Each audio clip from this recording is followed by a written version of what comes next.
नमस्कार साथियों, स्वागत है आप सभी का आपके अपने यूट्यूब चैनल फ्री विद्या पाओ में। दोस्तों, आज है 9 मई 2022 और 9 मई 2022 से करंट अफेयर्स के जितने भी इंपॉर्टेंट क्वेश्चन बन सकते हैं वो हम आज के इस वीडियो में डिस्कस करेंगे। और ये करंट अफेयर्स के क्वेश्चन आगे आने वाले सभी कॉम्पिटिटिव एग्जाम्स की दृष्टि से बहुत ही इंपॉर्टेंट होने वाले हैं, तो आप इस वीडियो को अंत तक जरूर देखें। जो हमारे चैनल पर नए हैं वो चैनल को सब्सक्राइब कर दें। और दोस्तों, इस वीडियो की पीडीएफ के लिए आप हमारे टेलीग्राम चैनल को ज्वाइन कर लीजिए। टेलीग्राम चैनल की लिंक आपको इस वीडियो की डिस्क्रिप्शन में मिल जाएगी। तो दोस्तों, अब ज़्यादा देरी न करते हुए चलिए आज का ये वीडियो शुरू करते हैं।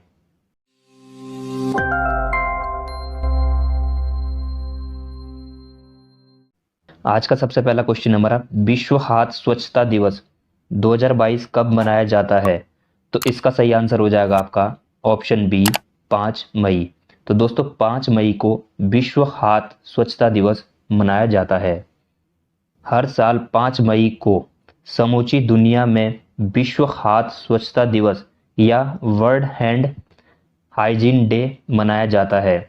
इस दिन का उद्देश्य स्वास्थ्य देखभाल में हाथ की स्वच्छता के वैश्विक प्रचार, दृश्यता और स्थिरता को बनाए रखना है और साथ ही दुनिया भर में हाथ की स्वच्छता में सुधार के समर्थन में लोगों को एक साथ लाना है। नेक्स्ट क्वेश्चन हमारा, विश्व एथलेटिक्स दिवस प्रतिवर्ष कब मनाया जाता है? तो इसका सही आंसर हो जाएगा आपका ऑप्शन सी, 7 मई। तो दोस्तों, 7 मई को विश्व एथलेटिक दिवस मनाया जाता है। 7 मई को प्रतिवर्ष विश्व एथलेटिक्स दिवस के रूप में मनाया जाता है। इस दिन का उद्देश्य एथलेटिक्स के बारे में युवाओं में जागरूकता फैलाना है। इसे international association of athletics federation IAAF द्वारा athletic for a better world नामक एक सामाजिक जिम्मेदारी परियोजना के रूप में भी पेश किया गया था। इस दिवस की स्थापना IAAF के अध्यक्ष प्रीमो नेबियोलो ने 1996 में की थी। नेक्स्ट क्वेश्चन हमारा, किस राज्य सरकार ने मई 2022 में वित्तीय वर्ष 2022-23 के लिए एक नई व्यायाम नीति को मंजूरी दी है? तो इसका सही आंसर हो जाएगा आपका ऑप्शन बी, हरियाणा। तो दोस्तों, हरियाणा राज्य सरकार ने मई 2022 में वित्तीय वर्ष 2022-23 के लिए एक नई व्यायाम नीति को मंजूरी दी है। बात दोस्तों हरियाणा की हुई है, तो हरियाणा के बारे में जानते हैं कुछ। हरियाणा की स्थापना कब हुई थी? 1 नवंबर 1966 को। राजधानी है चंडीगढ़। जिले 22। सबसे बड़ा शहर है फरीदाबाद। राज्यपाल बंडारू दत्तात्रेय। मुख्यमंत्री है मनोहर लाल खट्टर। क्षेत्रफल है 44,212 वर्ग किलोमीटर दोस्तों, और ये देश का 21वां राज्य है क्षेत्रफल के मामले में। साक्षरता दर है 83.78%। पड़ोसी राज्यों में उत्तर प्रदेश, पंजाब, हिमाचल प्रदेश और राजस्थान इसके पड़ोसी राज्य हैं। प्रमुख नदियों में यमुना, घग्गर और मारकंडा इसकी प्रमुख नदियां हैं दोस्तों। प्रमुख राष्ट्रीय उद्यान में दोस्तों कलसेर राष्ट्रीय उद्यान, सुल्तानपुर नेशनल पार्क, छिलचिला वन्यजीव अभ्यारण्य, कलसेर वन्यजीव अभ्यारण्य यहाँ के क्या है दोस्तों? प्रमुख राष्ट्रीय एवं वन्यजीव अभ्यारण्य है। हरियाणा सरकार ने वित्तीय वर्ष 2022-23 के लिए एक नई व्यायाम नीति को मंजूरी दी है। इसके तहत खुदरा जोनों, अधिकतम 4 खुदरा दुकानों को मिलाकर के ई निविदा के माध्यम से शराब की दुकानों की नीलामी की जाएगी। नई नीति में शराब पर आयात शुल्क 7 रुपये से घटाकर 2 रुपये प्रति थोक लीटर के कर दिया है। वाइन कारखाना स्थापित करने के लिए आश्रय पत्र का शुल्क भी 15 लाख रुपए से घटाकर 1 लाख रुपए कर दिया था। नेक्स्ट क्वेश्चन हमारा, मई 2022 में कितने राज्यों को केंद्र सरकार ने 7,183 करोड़ रुपए का राजस्व घाटा अनुदान जारी किया है? तो इसका सही आंसर हो जाएगा आपका ऑप्शन सी, 14 राज्य। तो दोस्तों, 14 राज्य को केंद्र सरकार द्वारा 7,183 करोड़ रुपए का राजस्व घाटा अनुदान जारी किया है। वित्तीय मंत्रालय ने 6 मई 2022 को 14 राज्यों को 7,183 करोड़ रुपए के विचलन बाद राजस्व घाटा PDRD के अनुदान की दूसरी मासिक किस्त जारी की। यह अनुदान 15वें वित्त आयोग की सिफारिशों के अनुसार जारी किया गया है। अनुशंसित अनुदान व्यय विभाग द्वारा अनुशंसित राज्यों को 12 समान मासिक किस्तों में जारी किया जाएगा। अगला क्वेश्चन हमारा, किस सरकारी विभाग ने 6 मई 2022 को शैक्षणिक संस्थानों के लिए औषध, नवाचार और उद्यमिता पर दिशा निर्देश जारी किए हैं? तो इसका सही आंसर हो जाएगा आपका ऑप्शन सी, औषध विभाग। तो दोस्तों औषध विभाग ने 6 मई 2022 को शैक्षणिक संस्थानों के लिए औषध, नवाचार और उद्यमिता के दिशा निर्देश जारी किए हैं। औषध विभाग ने 6 मई 2022 को शैक्षणिक संस्थानों के लिए औषध, नवाचार और उद्यमिता पर दिशा निर्देश जारी किए। इन नीति दिशा निर्देशों का उद्देश्य अकादमिक अनुसंधान और नवीन और व्यावसायिक रूप से लागू प्रौद्योगिकियों में बदलना है। यह उद्यमशीलता की गतिविधियों के लिए एक मजबूत पारिस्थितिकी तंत्र का निर्माण भी करेगा और आत्मनिर्भर भारत मिशन में योगदान देगा। अगला क्वेश्चन हमारा, मई 2022 में किस सुरक्षा बल ने एक तस्करी मुक्त राष्ट्र के लिए association for voluntary action AVA के साथ एक समझौता ज्ञापन पर हस्ताक्षर किए हैं? तो इसका सही आंसर हो जाएगा आपका ऑप्शन बी, रेलवे सुरक्षा बल या दोस्तों RPF। तो दोस्तों RPF ने association for voluntary action AVA के साथ समझौता ज्ञापन पर हस्ताक्षर किए हैं। दोस्तों बात RPF की हुई है तो RPF की स्थापना हुई थी 1872 में। हेडक्वार्टर है दोस्तों दिल्ली में। वर्तमान में रेल मंत्री अश्विनी वैष्णव है और दोस्तों RPF के महानिदेशक अरुण कुमार है। रेलवे सुरक्षा बल RPF ने तस्करी मुक्त राष्ट्र के लिए association for voluntary action AVA के साथ एक समझौता ज्ञापन पर हस्ताक्षर किए हैं। AVA, जिसे बचपन बचाओ आंदोलन के नाम से भी जाना जाता है, कैलाश सत्यार्थी चिल्ड्रंस फाउंडेशन से जुड़ा है, जिसकी स्थापना 1979 में हुई थी। रेलवे सुरक्षा बल को रेलवे संपत्ति, यात्री क्षेत्र और यात्रियों की सुरक्षा की जिम्मेदारी सौंपी गई है। अगला क्वेश्चन हमारा, राष्ट्रीय राजमार्गों के साथ वृक्षारोपण करने में स्वयं सहायता समूहों को शामिल करने के लिए किस राज्य सरकार ने भारतीय राष्ट्रीय राजमार्ग प्राधिकरण के साथ एक समझौता ज्ञापन पर हस्ताक्षर किए हैं? तो इसका सही आंसर हो जाएगा आपका ऑप्शन सी, उत्तर प्रदेश सरकार। तो दोस्तों उत्तर प्रदेश सरकार ने भारतीय राष्ट्रीय राजमार्ग प्राधिकरण के साथ या दोस्तों NHAI के साथ समझौता ज्ञापन पर हस्ताक्षर किए हैं। दोस्तों यहाँ पे बात हुई है उत्तर प्रदेश की, तो उत्तर प्रदेश की स्थापना हुई थी 24 जुलाई 1950 को। राजधानी है दोस्तों लखनऊ, सबसे बड़ा शहर लखनऊ, जिले 75, राज्यपाल है आनंदीबेन पटेल, CM है योगी आदित्यनाथ, डिप्टी CM है दोस्तों केशव प्रसाद। साक्षरता दर है दोस्तों 69.67%। लिंगानुपात 1000 पुरुषों पर 912 महिलाएं। और दोस्तों क्षेत्रफल है 2,40,928 वर्ग किलोमीटर। दोस्तों देश का चौथा राज्य है क्षेत्रफल के मामले में। पड़ोसी राज्यों में दोस्तों उत्तराखंड, हिमाचल प्रदेश, हरियाणा, दिल्ली, राजस्थान, मध्य प्रदेश, छत्तीसगढ़, झारखंड और बिहार इसके क्या है पड़ोसी राज्य हैं दोस्तों। प्रमुख नदियों में दोस्तों बेतवा, गोमती, रामगंगा, सरयू, गंगा, यमुना इसकी प्रमुख नदियां हैं। प्रमुख बांध में दोस्तों चंद्रप्रभा बांध, नौगढ़ बांध, परीक्षा बांध और धनरोल बांध इसके प्रमुख बांध हैं। प्रमुख लोक नृत्य में दोस्तों रासलीला, नौटंकी, थाली, पैंता और झोरा यहाँ के क्या है प्रमुख लोक नृत्य हैं दोस्तों। उत्तर प्रदेश सरकार ने राष्ट्रीय राजमार्गों के साथ वृक्षारोपण करने में स्वयं सहायता समूहों को शामिल करने के लिए भारतीय राष्ट्रीय राजमार्ग प्राधिकरण के साथ एक समझौता ज्ञापन पर हस्ताक्षर किए हैं। भारतीय राष्ट्रीय राजमार्ग प्राधिकरण ने मई 2022 में लखनऊ में 2 दिवसीय क्षेत्रीय सम्मेलन का आयोजन किया। राष्ट्रीय राजमार्गों के किनारे वृक्षारोपण करने में स्वयं सहायता समूहों को शामिल करने के लिए NHAI और राज्य ग्रामीण आजीविका मिशन उत्तर प्रदेश के बीच अपनी तरह का पहला समझौता ज्ञापन पर हस्ताक्षर किए गए हैं। दूसरे MOU पर NHI और अमान इंडिया प्राइवेट लिमिटेड के बीच हस्ताक्षर किए गए। अगला क्वेश्चन हमारा, 1 जून 2022 से किस बैंक ने अपनी बाहरी बेंचमार्क लिंक्ड लेंडिंग रेट को 0.40% बढ़ाकर 6.90% कर दिया है। तो इसका सही आंसर हो जाएगा आपका option B, Punjab national bank या दोस्तों पीएनबी। तो दोस्तों पीएनबी बैंक ने 1 जून 2022 में अपनी भारी बेंचमार्क लिंक लैंडिंग रेट को 0.40% बढ़ाकर 6.90% कर दिया है। दोस्तों बात पीएनबी की हुई है तो पीएनबी की स्थापना हुई थी दोस्तों 9 मई 1894 में। संस्थापक दोस्तों हरदयाल सिंह मजीठिया और लाला लाजपत राय हैं दोस्तों। हेडक्वार्टर द्वारिका दिल्ली में है दोस्तों। एमडी और सीईओ अतुल कुमार गोयल हैं। पंजाब नेशनल बैंक पीएनबी ने 1 जून 2022 से अपनी भारी बेंचमार्क लिंक्ड लैंडिंग रेट 0.4% बढ़ाकर 6.9% कर दी है। नए ग्राहकों के लिए संशोधित रेपो लिंक्ड लैंडिंग रेट 7 मई से प्रभावी होंगे।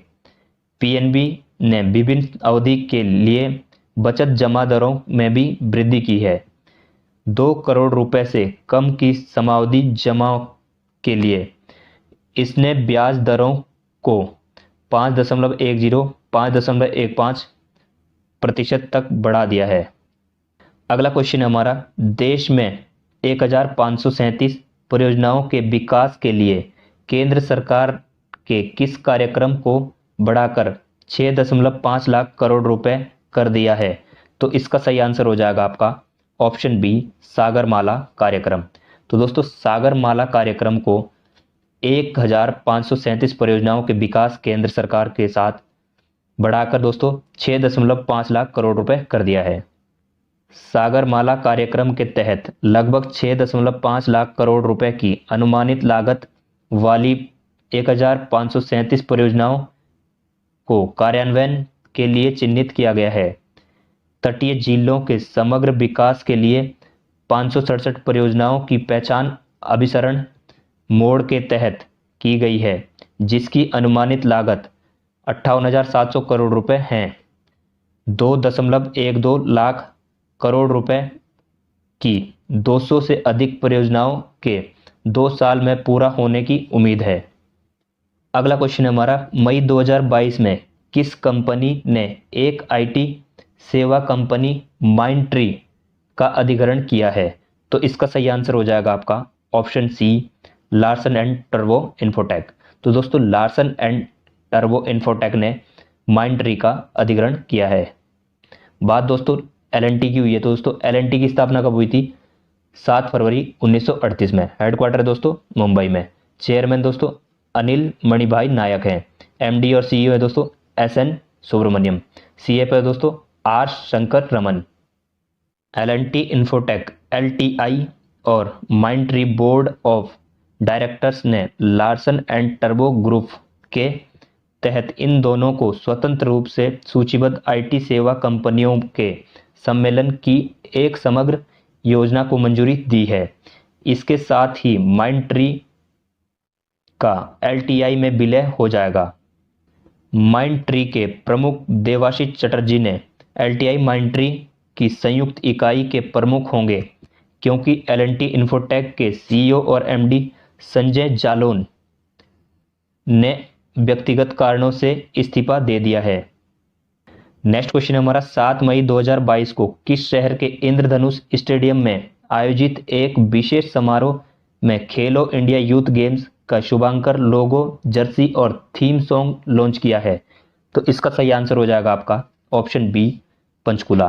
तो दोस्तों पंचकुला में आयोजित होने वाले खेलो इंडिया यूथ गेम्स का शुभांकर लोगो, जर्सी और थीम सॉन्ग लॉन्च किया गया है। हरियाणा में 7 मई 2022 को पंचकुला के इंद्रधनुष स्टेडियम में आयोजित एक विशेष समारोह में खेलो इंडिया यूथ गेम्स के शुभंकर लोगो, जर्सी और थीम सॉन्ग का लोकार्पण किया गया। इस आयोजन में 8,000 से अधिक एथलीट भाग लेंगे। खेलों का उद्घाटन समारोह 4 जून 2022 को होगा।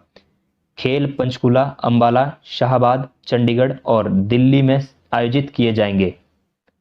नेक्स्ट क्वेश्चन हमारा, नेशनल ग्रीन ट्रिब्यूनल एनजीटी ने सिंगेरनी कोलियरीज कंपनी लिमिटेड पर किस राज्य में 41.21 करोड़ रुपए का मुआवजा लगाया है? तो इसका सही आंसर हो जाएगा आपका ऑप्शन सी, तेलंगाना। तो दोस्तों बात तेलंगाना की हुई है, तो तेलंगाना की स्थापना हुई थी 2 जून 2014 को। ये दोस्तों आंध्र प्रदेश से अलग हुआ है। राजधानी दोस्तों हैदराबाद, सबसे बड़ा शहर हैदराबाद, जिले 33, राज्यपाल है दोस्तों तमिलसाई सौंदरंजन, सीएम है के चंद्रशेखर राव, साक्षरता दर है 66.50%, क्षेत्रफल है 1,12,077 वर्ग किलोमीटर दोस्तों, और ये देश का 11वां राज्य है क्षेत्रफल के मामले में। पड़ोसी राज्यों में दोस्तों उड़ीसा, छत्तीसगढ़, महाराष्ट्र, कर्नाटक और आंध्र प्रदेश इसके पड़ोसी राज्य हैं। पर्यटन स्थल में दोस्तों जुड़वा नगर, सिकंदराबाद और हैदराबाद, मक्का मस्जिद हैदराबाद दोस्तों, और चार मीनार हैदराबाद में, गोलकुंडा किला और श्री वेंकटेश्वर मंदिर यहाँ के क्या है, प्रमुख पर्यटन स्थल है। नेशनल ग्रीन ट्रिब्यूनल एनजीटी ने तेलंगाना में सिंगेरनी कॉलियरीज कंपनी लिमिटेड पर 41.21 करोड़ रुपए का मुआवजा लगाया है। यह जुर्माना पर्यावरण मंजूरी शर्तों के उल्लंघन और अतिरिक्त कोयले के खनन के लिए लगाया गया था। एनजीटी की स्थापना 2010 में राष्ट्रीय हरित अधिकरण अधिनियम 2010 के तहत पर्यावरण संरक्षण से संबंधित मामलों के प्रभावी और शीघ्र निपटान के लिए की गई थी। अगला क्वेश्चन हमारा, एशियाई खेल 2022 किस देश में होने वाले हैं? देश में बढ़ते कोविड-19 मामलों के कारण 2023 तक स्थगित कर दिए गए हैं। तो इसका सही आंसर हो जाएगा आपका ऑप्शन ए, चीन। तो दोस्तों एशियाई गेम्स 2022 चीन में होने थे दोस्तों, तो कोविड-19 के केसेस बढ़ने के कारण ये 2023 में स्थगित कर दिए गए हैं। दोस्तों बात चीन की हुई है, तो चीन की राजधानी का क्या नाम है? बीजिंग। सबसे बड़ा शहर संघाई। राष्ट्रपति है दोस्तों शी जिनपिंग। पीएम है दोस्तों ली कचियांग। क्षेत्रफल है 95,96,961 वर्ग किलोमीटर दोस्तों, पूरे वर्ल्ड का तीसरा देश है क्षेत्रफल के मामले में। दोस्तों मुद्रा है रेमबिनी या युआन। चीन के हांगजो में होने वाले एशियाई खेलों 2022 को देश में बढ़ते कोविड-19 मामलों के कारण 2023 के लिए स्थगित कर दिया गया है। खेलों के 19वें संस्करण की नई तारीखों की घोषणा अब की जाएगी। एशियाई खेल 2022 मूल रूप से 10 से 25 सितंबर 2022 तक निर्धारित किए गए थे। चेंगडू में 26 जून से 27 जुलाई तक होने वाले वर्ल्ड यूनिवर्सिटी गेम्स 2021 को भी 2023 तक बढ़ा दिया है। अगला क्वेश्चन हमारा, मई 2022 में टीवीएस मोटर कंपनी के प्रबंध निदेशक के रूप में किसने पदभार संभाला है? तो इसका सही आंसर हो जाएगा आपका ऑप्शन बी, सुदर्शन वेणु। तो दोस्तों सुदर्शन वेणु ने टीवीएस मोटर्स के एमडी के रूप में कार्यभार संभाला है। दोस्तों बात टीवीएस की हुई है, तो टीवीएस की स्थापना हुई थी 1978 में। संस्थापक है दोस्तों टीवी सुंदर अयंगर। हेडक्वार्टर चेन्नई में दोस्तों। चेयरमैन है वेणु श्रीनिवासन। एमडी है दोस्तों सुदर्शन वेणु। सीईओ है के.एन. राधाकृष्णन। सुदर्शन वेणु ने टीवीएस मोटर कंपनी के प्रबंध निदेशक के रूप में पदभार ग्रहण किया है।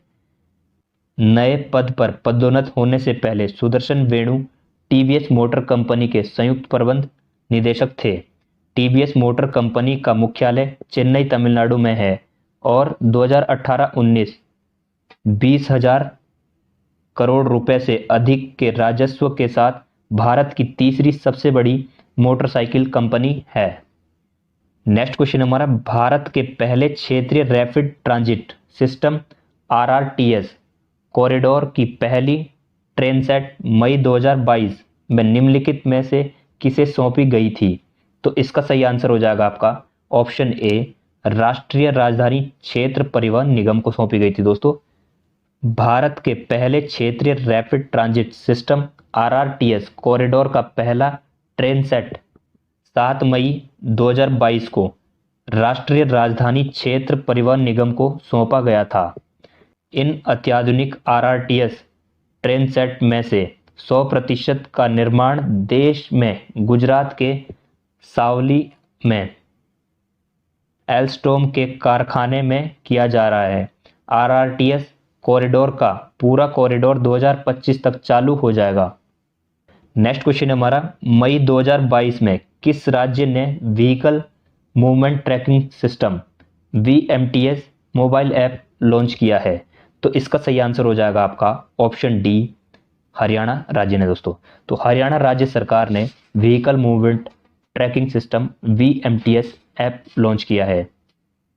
हरियाणा के मुख्यमंत्री मनोहर लाल खट्टर ने मई 2022 में vehicle movement tracking system VMTS mobile app launch किया है। यह रेत और अन्य खनन सामग्री ले जाने वाले वाहनों को ट्रैक करने में मदद करेगा। ऐप का इस्तेमाल हरियाणा के सभी जिलों में अलग अलग चेक पॉइंट पर किया जाएगा और इसमें वाहन का नंबर, वाहन का प्रकार, चालक का विवरण जैसे वाहन विवरण दर्ज किए जाएंगे। आज की इस वीडियो का सबसे आखिरी क्वेश्चन हमारा, हाल ही में किस केंद्रीय मंत्री ने NSDL के निवेशक जागरूकता कार्यक्रम की शुरुआत की है? तो इसका सही आंसर हो जाएगा आपका ऑप्शन ए, निर्मला सीतारमण। तो दोस्तों निर्मला सीतारमण ने NSDL के निवेशक जागरूकता कार्यक्रम की शुरुआत की है। दोस्तों बात NSDL की हुई है तो NSDL की फुल फॉर्म क्या होती है? National securities depository limited. Hindi में बोलते हैं दोस्तों राष्ट्रीय प्रतिभूतियां भंडार समिति। स्थापना हुई थी 1996 में। हेडक्वार्टर है दोस्तों मुंबई महाराष्ट्र में। MD और CEO है पद्माजा चुंद्रू। केंद्रीय वित्त मंत्री निर्मला सीतारमण ने 7 मई 2022 को छात्रों के लिए national securities depository limited NSDL के निवेशकों जागरूकता कार्यक्रम की शुरुआत की। मार्केट का एकलव्य नाम का कार्यक्रम हिंदी और अन्य क्षेत्रीय भाषाओं में छात्रों के लिए ऑनलाइन निवेशक जागरूकता कार्यक्रम है। उन्होंने NSDL के योगदान का सम्मान करते हुए एक नया प्रकाशन, माइल स्टैम्प और विशेष कवर भी जारी किया है। तो दोस्तों आज का ये वीडियो हमारा यहीं पे समाप्त होता है। अगर आपको ये वीडियो अच्छा लगे दोस्तों तो लाइक कर देना, शेयर कर देना और दोस्तों डेली करंट अफेयर्स की वीडियो देखने के लिए चैनल को सब्सक्राइब कर दीजिए। बगल में नोटिफिकेशन बेल को प्रेस कर लीजिए ताकि डेली करंट अफेयर्स के नोटिफिकेशन सबसे पहले आप लोगों तक पहुंचते रहे। जय हिंद, जय भारत, जय उत्तराखंड।